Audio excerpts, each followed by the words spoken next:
찬송송 드리며 나가도록 하시겠습니다.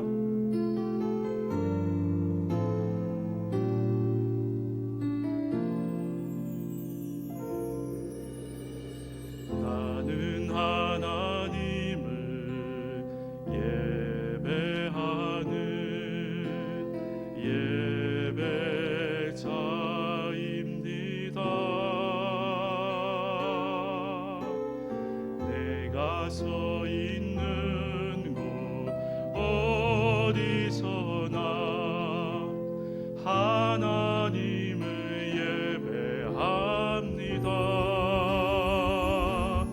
내 영혼 거룩한 은혜를 향하여 내 마음 완전한 하나님 향하여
하나님 아버지 감사합니다. 오늘 또 주님 앞에 예배 자리로 나왔습니다. 이 시간 주님께서 함께하여 주시고 예배를 드리는 모든 곳곳마다 성령으로 충만히 인자하여 주시옵소서. 우리 예배를 받으실 거룩하신 예수 그리스도의 이름으로 간절히 기도드려옵나이다. 아멘.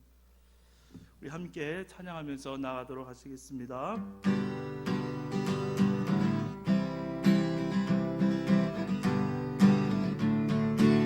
찾는 주님의 변찾는 주님의 사랑과 거룩한 보혈의 공로를 우리 다 찬양을 합시다. 주님을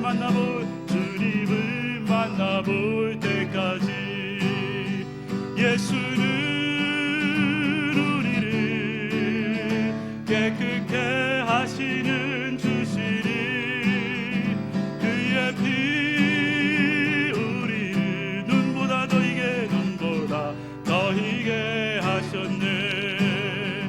우리를 깨끗게 한 길은 무궁한 생명의 물이세. 생명을 구원한 친구들 하나님 찬양을 합시다. 아멘. 예수는 깨끗게 하시는 주시니 그의 피 우리를 눈보다 더 희게 하셨네. 우리 다시 한번 예수는 우리를 깨끗게 하시는 주시니 그의 피 우리를 눈보다 더 희게 하셨네. 주님의 거룩한 보혈을 날마다 입으로 간증해 담대히 싸우며 나가세. 천국에 들어갈 때까지 예수는 우리를 깨끗게 하시는 주시니 그의 피 우리를 눈보다 더 희게 하셨네. 십자가 단단히 붙잡고 날마다 이기며 나가세. 머리에 면류관 쓰고서 주 앞에 찬양할 때까지 예수는 우리를 깨끗게 하시는 주시는 그의 피 우리를 눈보다 더이게 보다 더이게 우리 다시 한번 예수는 우리를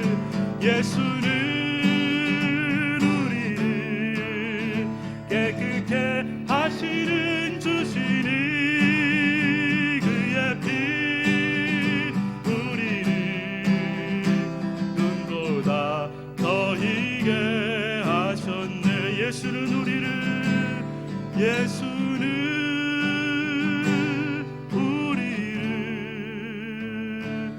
깨끗게 하시는 주시니 그의 피 우리를 눈보다 더이게 하셨네.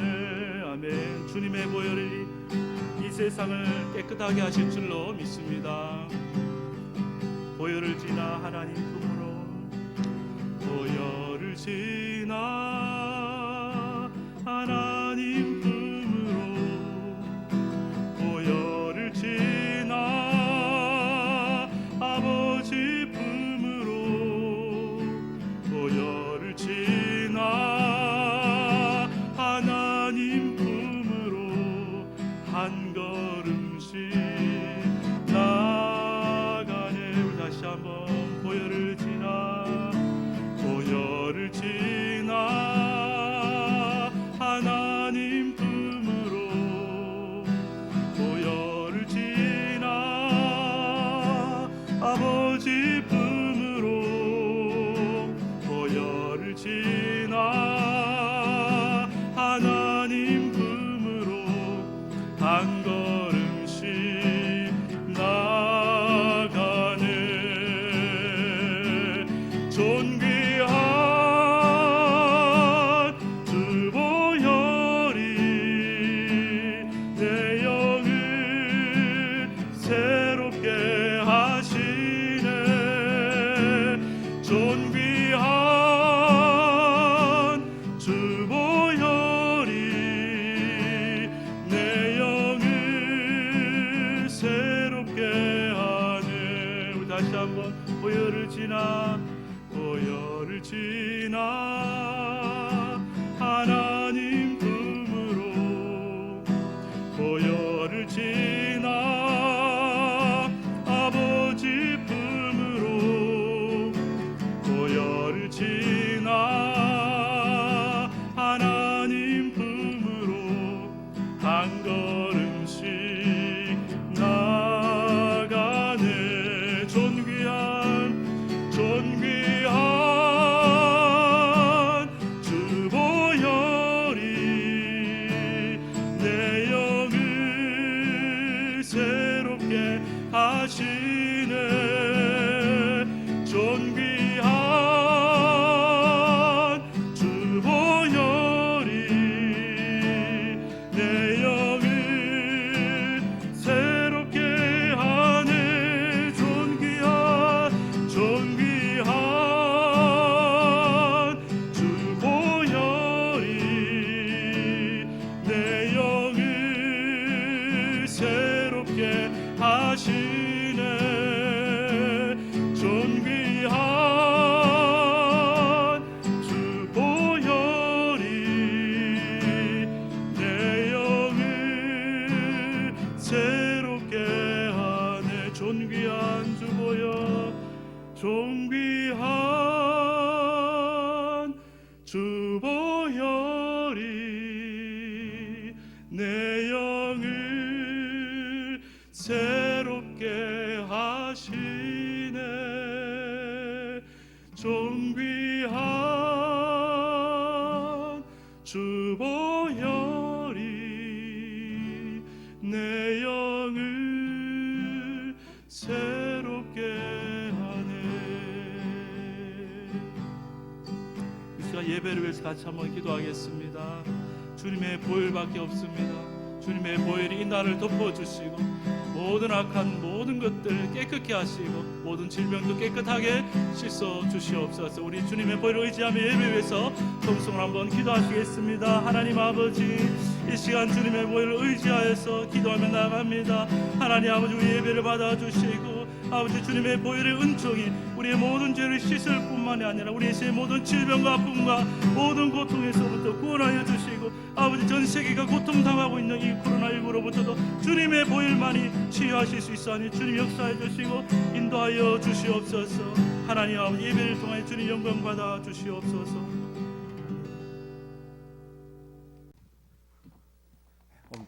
오늘 함께 나눌 말씀은 요한복음 7장 1절에서 13절 말씀입니다. 요한복음 7장 1절에서 13절. 요한복음 7장 1절부터 13절 말씀을 제가 읽어드릴 때 함께 따라오시면 좋겠습니다. 그 후에 예수께서 갈릴리에서 다니시고 유대에서 다니려 아니하심은 유대인들이 죽이려 함이로라. 유대인의 명절인 초막절이 가까운지라. 그 형제들이 예수께 이르되 당신이 행하는 일을 제자들도 보게 여기를 떠나 유대로 가소서. 스스로 나타나기를 구하면서 묻혀서 일하는 사람이 없나니 이 일을 행하려 하거든 자신을 세상에 나타내소서 하니. 이는 그 형제들까지도 예수를 믿지 아니함이로라. 예수께서 이르시되 내 때는 아직 이르지 아니하였거니와 너희 때는 늘 준비되어 있느니라. 세상이 너희를 미워하지 아니하되 나를 미워하나니 이는 내가 세상의 일들을 악하다고 증언함이라. 너희는 명절에 올라가라. 내 때가 아직 차지 못하였으니 나는 이 명절에 아직 올라가지 아니하노라. 이 말씀을 하시고 갈릴리에 머물러 계시니라. 그 형제들이 명절에 올라간 후에 자기도 올라가시되 나타내지 않고 은밀히 가시니라. 명절 중에 유대인들이 예수를 찾으면서 그가 어디 있느냐 하고 예수에 대하여 무리 중에 수군거림이 많아 어떤 사람은 좋은 사람이라 하며 어떤 사람은 아니라 무리를 미혹한다 하나. 그러나 유대인들을 두려워함으로 드러나게 그에게 대하여 말하는 자가 없더라. 아멘.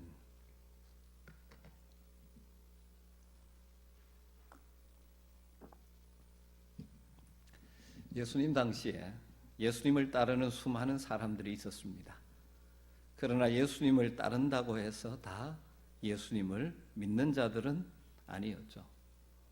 예수님이 행하시는 표적을 보기 위해서 많은 사람들이 몰려왔습니다. 그리고 예수님을 따라다녔습니다. 베세다 들판으로, 가브나움으로. 그리고 예수님의 가르침도 들었습니다. 그러나 요한복음 6장 마지막에 보면 예수님을 떠나는 사람들이 나옵니다. 그리고 오늘 7장에 보면 예수님을 반대하고 적대하는 사람들도 등장합니다. 여러분, 우리가 사는 이 시대에도 마찬가지라고 할 수 있습니다. 많은 사람들이 교회에 나옵니다. 그러나 그 가운데 진정한 믿음의 사람이 있고 단순히 종교 행위를 하는 사람들도 있습니다. 그들 중에 주님을 떠날 사람도 있죠. 참된 믿음의 자리에 서지 못하는 자들이 그렇습니다. 저는 우리 아멘교회 모든 성도들이 진정한 믿음의 사람이기를 간절히 소망합니다. 단순히 종교 행위로서 교회에 출석하는 자리에 머무는 사람이 아무도 없기를 간절히 소망합니다. 요한복음 6장 마지막 부분에 보면 많은 사람이 예수님을 떠나는 장면이 기록되어 있습니다. 6장 66절에 보면 그때부터 그의 제자 중에서 많은 사람이 떠나가고 다시 그와 함께 다니지 아니하더라. 그들이 예수님을 찾아왔고 예수님을 따라다니다가 지금 예수님을 떠나게 되는 이유가 무엇입니까? 여러 가지가 있지만 정리해 보면 한 세 가지로 정리가 될 수 있습니다. 첫 번째로는 그들이 오병이어의 기적을 경험하면서 예수님을 임금 삼으려 했죠. 그런데 예수님은 그들을 피해버렸습니다. 다르게 말하면 예수님을 임금 삼으려던 계획이 무산됐기 때문이죠. 예수님이 행하시는 놀라운 표적을 보고 따랐습니다. 그러나 그들은 그 표적의 진정한 의미를 깨닫지 못했죠. 보리떡 5개와 물고기 2마리로 5,000명을 먹이는 놀라운 표적을 보았으나 그 표적이 의미하는 바 참된 구원의 잔치를 베풀어 주실 메시아 예수를 보지 못했습니다. 그래서 그들은 예수님을 왕 삼으려고 했죠. 다른 말로 하면 그들은 자신들의 번영과 이익, 자신들의 필요 충족을 위해서 예수님을 붙들려고 했던 것이죠. 예수님은 이들의 요구를 단호하게 거절하셨습니다. 그러나 그 뜻대로 되지 않자 예수님을 등 돌리고 떠나는 사람들이 있기 시작하죠. 물론 우리 주님은 우리의 필요를 채워주시는 분입니다. 우리가 안고 있는 문제를 안고 나올 때 우리의 문제를 해결해 주시는 분이십니다. 그러나 그 자리에 머물러서 신앙을 통해서 자기 필요 충족, 자기 문제 해결, 자기 번영, 자기 이익을 추구하려는 자가 되어서는 안 되죠. 우리의 구원자이신 주님을 믿고 주님이 원하신 삶으로의 전환이 필요한 것입니다. 자기 중심적인 신앙, 자기 유익을 위한 신앙의 자리에 머물면 안 되죠. 진정으로 주님을 따르는 변화를 우리가 경험해야 되는 것입니다. 두 번째로 그들이 떠나는 이유는 예수님이 하시는 이 영생의 말씀을 그들이 알아듣지 못했기 때문이죠. 6장 60절에 보면 제자 중에 여럿이 듣고 말하되 이 말씀은 어렵도다 누가 들을 수 있느냐 한데, 그들은 내가 생명의 떡이다, 내 살을 먹고 피를 마시라, 이런 말씀들을 이해할 수가 없었습니다. 또한 그들의 관심사도 아니었습니다. 보리떡 5개와 물고기 2마리의 표적을 통해서 진정으로 깨달아야 될 생명의 떡이신 예수님을 그들은 이해할 수가 없었습니다. 세상에 참된 생명, 영원한 생명을 주시는 분, 그리고 그 일을 이루기 위해서 자신의 몸을 십자가에 내어주실 분을 이해할 수가 없었습니다. 그리고 그 일에 관심이 없었습니다. 다르게 말하면 예수님을 따라다니고 있지만 그분의 말씀에 진짜 관심이 없고 그 말씀을 깨닫지 못하고 붙잡지 못하니까 참된 신앙인 믿음의 사람이 되지 못하고 떠나는 것이죠. 세 번째 이유를 오늘 7장 7절에서 찾아볼 수 있습니다. 예수님께서 그들의 잘못을 지적하고 책망하고 그들의 허물과 죄를 드러내셨기 때문이죠. 7장 7절에 보면 세상이 너희를 미워하지 아니하되 나를 미워하나니 이는 내가 세상의 일들을 악하다 증언함이라. 사람은 누구나 막론하고 자기의 추함을 드러내는 것을 별로 좋아하지 않습니다. 그런데 자기들의 아픈 데를 찔린 이들이 예수님을 좋아할 이유가 없죠. 사실 주님의 지적 앞에 자신의 죄를 발견하고 회개하고 삶을 고치는 자는 참으로 복된 자들이죠. 그러나 그들은 그렇게 하지 못했습니다. 세상에 속한 자들이기에 예수님의 말씀을 들으나 깨닫지 못하고 오히려 반항한 것이죠. 대적한 것이죠. 그래서 그들은 예수님을 떠나기 시작했고 심지어 예루살렘에서는 예수님을 죽이려고까지 하는 사람들이 있었습니다. 특별히 그들은 예수님께서 안식일에 38년 된 병자를 고쳐주신 그 사건 때문에 안식일법을 깨트린 자라고 그들의 종교적인 전통, 결코 포기할 수 없는 안식일법을 파괴한 자로 보았기 때문이죠. 유대인 그들의 종교적인 열심이 바로 이 세상에 참된 안식을 주시기 위해서 오신 분, 안식일의 주인이신 분을 오히려 죽이려 하는 결과를 낳은 것이죠. 그래서 오늘 7장 1절 말씀에 보면 그 후에 예수께서 갈릴리에서 다니시고 유대에서 다니려 아니하심은 유대인들이 죽이려 함이라라. 이것이 당시 예수님이 처한 형편이었습니다. 그래서 예수님은 갈릴리에서 다니고 사역하시고 유다로 다니려 아니하셨습니다. 여기까지를 다시 정리하고 뒤집어 보면 정말 참된 신앙, 늘 주님과 함께하는 복된 신앙의 특징은 무엇입니까? 첫 번째로 참된 신앙은 자기의 유익을 구하는 것이 아니라 하나님의 뜻을 추구하는 것이죠. 또 두 번째 참된 신앙은 자기 주장이나 생각을 붙잡는 것이 아니라 하나님의 말씀에 순종하는 것이죠. 말씀을 깨닫고 순종하는 것이죠. 그리고 세 번째 참된 신앙은 자기의 죄와 허물이 지적받을 때 돌이켜 회개하고 고치는 것이 참된 신앙이죠. 예수님께서 이런 형편에 놓여 있을 때 절기상으로는 초막절이 가까워지고 있었습니다. 2절을 보면 유대인의 명절인 초막절이 가까운지라. 잘 알다시피 유대인들에게는 3대 절기가 있죠. 유월절, 오순절, 초막절. 유월절은 출애굽을 기념하는 절기고, 오순절은 모세가 시내산에서 하나님의 율법을 받은 날을 기념하는 절기였고, 그리고 이스라엘의 광야 생활을 기념하는 절기가 바로 이 초막절이죠. 초막절은 옛날 이스라엘 백성들이 출애굽에서 40년 동안 생활했던 광야에서의 고통의 역사를 기억하려는 의도와 그토록 무서운 광야에서 지키시고 인도해 주셨던 하나님의 은혜를 기억하고 감사하자는 의도에서 지키게 된 절기죠. 아무것도 먹을 것이 없는 삭막한 광야에서 40여 년 동안 살았다는 것은 도무지 상상할 수 없는 상상하기 어려운 일이죠.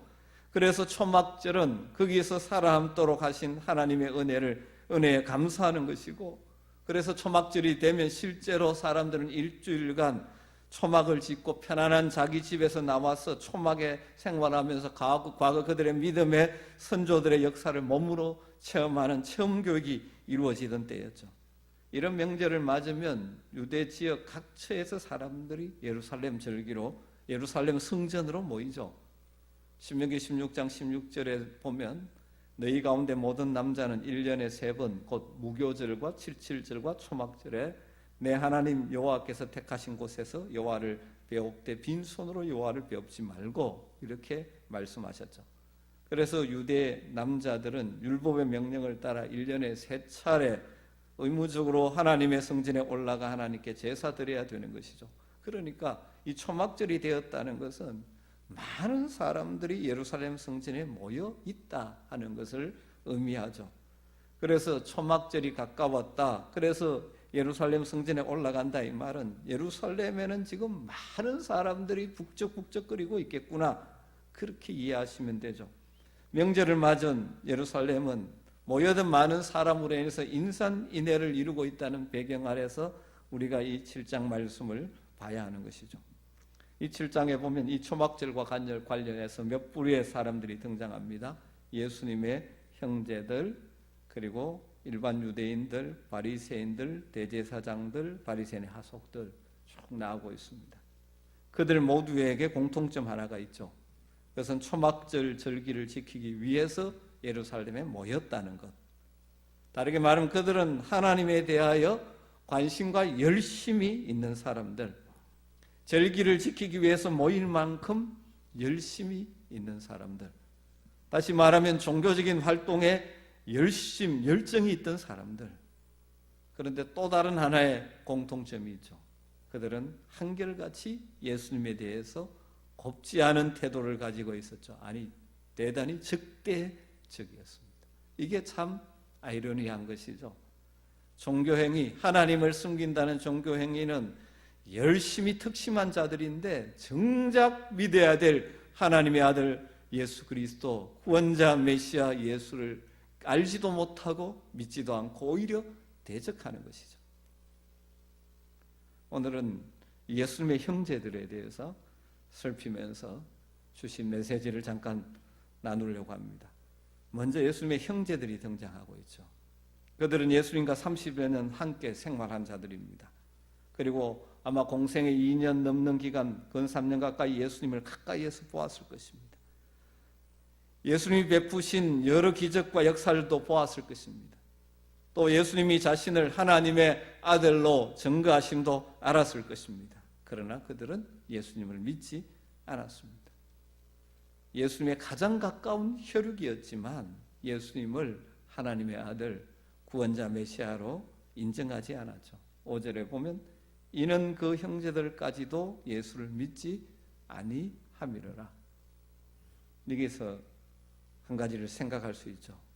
참된 신앙은 어떤 혈연 관계, 가까운 관계, 그것을 통해서 이루어지는 것은 아니라는 것이죠. 여기서 우리의 신앙의 성격 하나를 발견하게 되는 것이죠. 예수님의 형제라도 믿지 않는 것이 신앙입니다. 다르게 말하면 신앙은 혈통으로 이어지는 것이 아니기 때문입니다. 만일 누가 예수님의 형제들에게 그가 너희들의 형제냐, 큰 형이냐 물으면 아마 그렇다라고 답할 것입니다. 그가 놀라운 기적을 행하는 거 아느냐 물으면 그가 놀라운 일을 행하는 것 우리도 봤다라고 부정하지 않을 것입니다.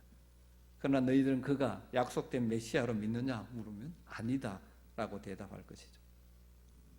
여러분, 오늘날도 교회 안팎을 보면 배경적으로는 예수를 잘 믿어야 될 위치에 있는 사람 가운데 종종 믿지 않거나 또 교회를 떠난 사람들을 종종 보게 되죠. 예를 들면 목사의 집안에서 자란 자녀 가운데서 신앙생활이 열심히 없고 겉도는 것을 볼 수도 있습니다.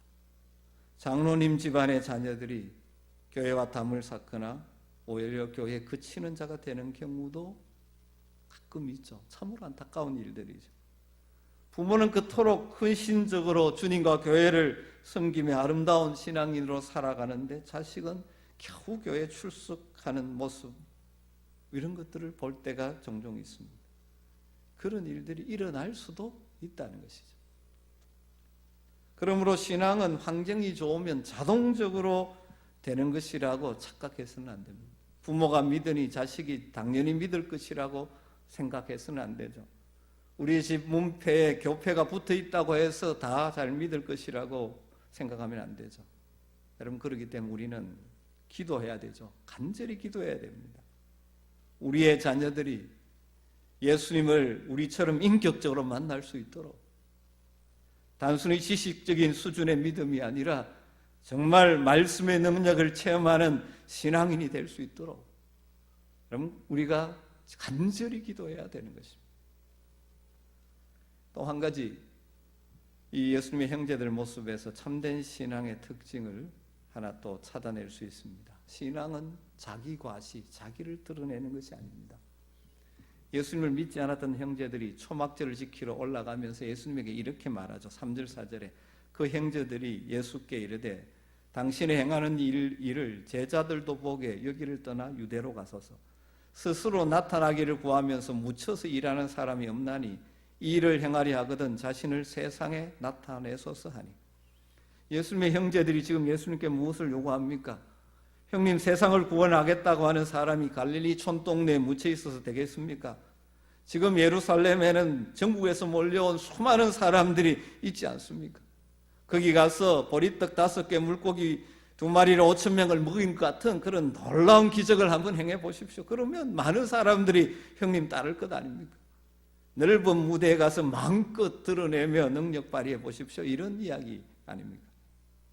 그런데 이것이 믿지 않는 형제들의 말이라는 것입니다. 성경이 이것을 강조하고 있습니다. 이에 대해서 주님이 뭐라고 대답했습니까? 8절 9절에 너희는 명절에 올라가라. 내 때가 아직 차지 못하였으니 나는 이 명절에 아직 올라가지 아니하노라. 이 말씀을 하시고 갈릴리에 머물러 계시니라.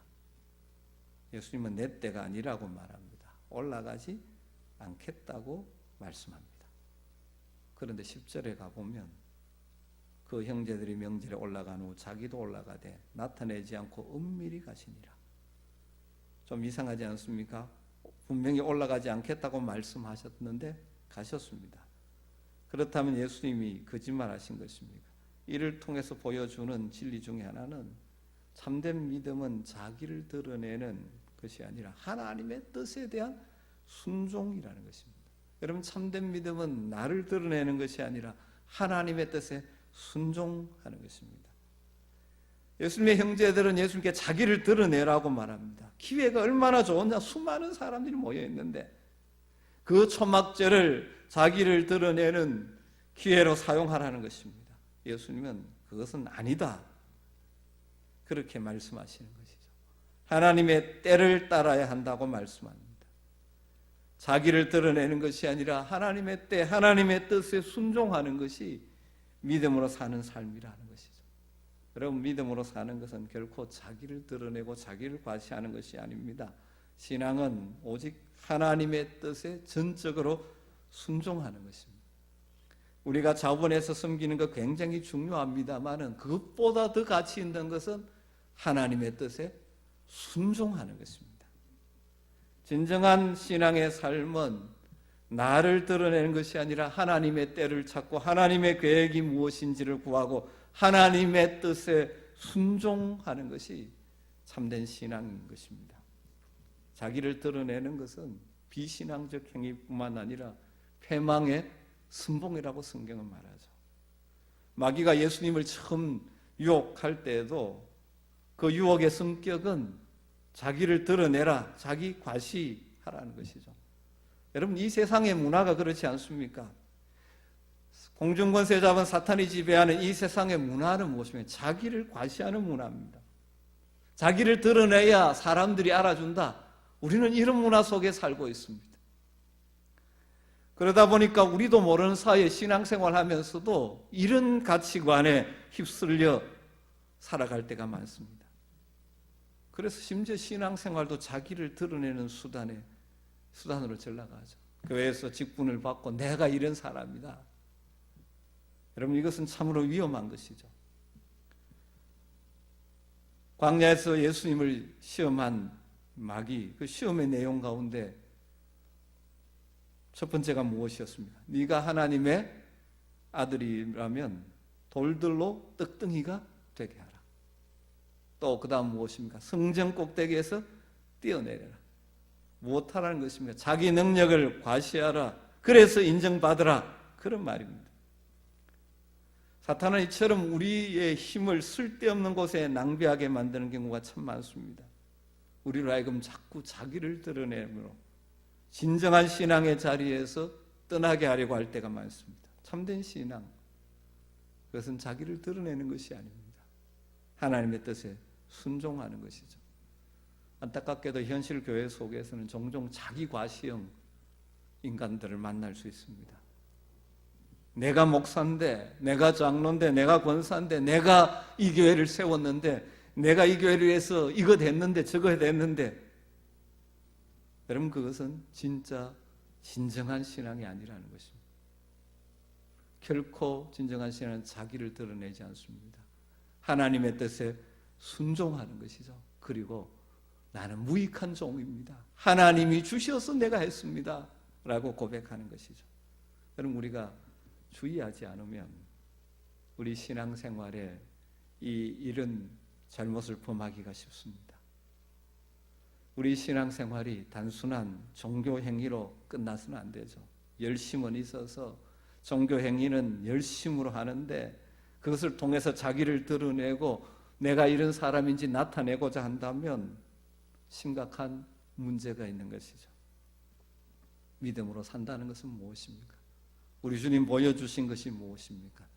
겸손히 하나님의 뜻을 기다리고 하나님의 뜻에 순종하는 것이 건강한 신앙의 삶이라 하는 사실입니다. 여러분, 우리가 열심히 예배드려야 됩니다. 또 하나님께서 맡기신 일에 충성을 해야 됩니다. 그러나 그것이 정말 하나님의 은혜에 감격해서 또 주님의 뜻이기에 기쁨으로 순종하는 삶이어야지, 그것을 통해서 나를 드러내고 나의 의의를 삼고 하는 것은 마치 이들의 종교행위 그처럼 전락할 수가 있다는 사실이죠. 사랑하는 아멘 가족 여러분, 우리를 구원하신 주님의 은혜 늘 감사하면서 주님을 닮은 믿음으로, 믿음의 사람으로 자기를 드러내는 것이 아니라 겸손히 주님의 뜻에 순종함으로 승리하는 믿음의 삶이 되시기를 주의 이름으로 축복합니다. 여러분의 모든 것이 정말 하나님이 받으시는 믿음의 선한 일들이 되기를 간절히 소망합니다. 우리 같이 기도하는 시간을 가졌으면 좋겠습니다. 오늘 말씀을 생각하면서 참된 믿음의 사람으로 우리의 남은 생에 살아갈 수 있도록 자기의 유익을 위해서 주님을 구하는 것이 아니라 주님의 뜻을 추구하는 삶, 말씀에 적극적으로 순종하고 때로는 허물을 지적받을 때 회개하고 삶을 고치는, 그래서 우리가 교회를 섬기고 열심히 섬기는 것이 정말 하나님이 인정하시고 받을 만한 믿음의 삶이 되도록 우리가 자신을 돌아보며 기도하시고 특별히 이 땅이 겪고 있는 코로나19 많이 꺾이긴 했지만 여전히 아직까지 어려움이 있는데 하나님 속히 이 코로나19 사태가 종식되게 하시고 모든 사람들이 정상적인 삶을 살 수 있고 우리가 함께 모여 예배할 수 있도록, 그리고 이것 때문에 어려움을 겪고 있는 많은 사람들 있습니다. 위에서 기도해 주시고 이런 기회를 믿음의 성장의 기회로 오히려 만들어낼 수 있도록 우리 같이 기도하시되, 특별히 우리 교회 아직까지 믿음이 어린 사람들 위해서 여러분들이 같이 한번 기도해 주시면 좋겠습니다. 같이 기도하는 시간을 갖도록 하겠습니다. 같이 기도합니다. 아버지 하나님 감사합니다. 오늘도 말씀을 통하여 우리에게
아버지여, 이름이 거룩히 여김을 받으시오며 나라의 임하옵시며 뜻이 하늘에서 이룬 것 같이 땅에서도 이루어지이다. 오늘날 우리에게 일용할 양식을 주옵시고 우리가 우리에게 죄 지은 자를 사하여 준 것 같이 우리 죄를 사하여 주옵시고 우리를 시험에 들게 하지 마옵시고 다만 악에서 구하옵소서. 대개 나라와 권세와 영광이 아버지께 영원히 사옵나이다.